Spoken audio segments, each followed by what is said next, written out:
Time now for your forewarned weather with Thomas Keyboy.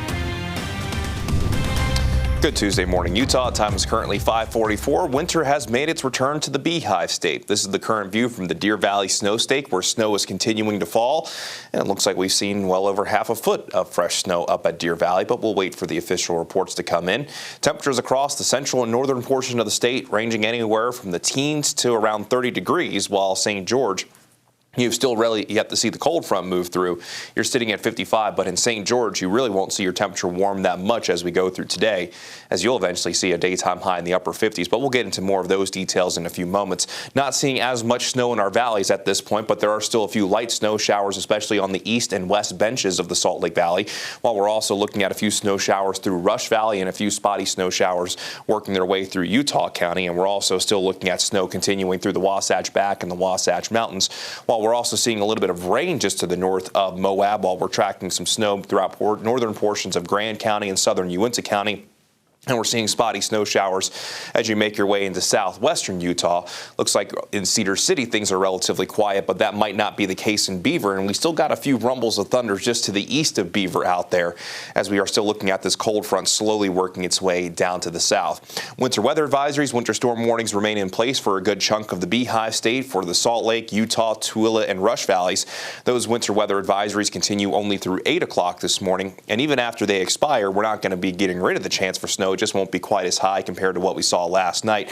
The winter weather advisory and the winter storm warning that we have for most of our northern mountains and for the Wasatch Back will continue through 5 o'clock this afternoon, while the winter weather advisory for our southern mountains will continue through 11 o'clock this morning, along with the winter storm warning that we have for the central mountains. When it comes to additional accumulations, we could see another inch in our valleys that have the winter weather advisories. 1 to 3 for the southern mountains, 1 to 4 inches for the Wasatch Back, and we could see between 1 and 6 for our northern and central mountains. So we still could see up to a half a foot for some mountain locations as we go through today. Let's begin the futurecast, and we'll time things out for you. We'll start it at 8 o'clock this morning, and you can see that the snow showers mainly going to favor northern Utah over the next few hours. Then as we move into this afternoon, with that northwesterly flow, we'll hold on to that chance for isolated snow showers up north, favoring the high terrain, but we won't be able to completely eliminate the chance even in our valleys. This is showing at 4 o'clock, having that chance even along the Wasatch Front. And this particular forecast model favors the northern Wasatch Front, but those showers could be a little bit further to the south. It just depends on where they set up and ultimately what direction those winds are coming out of.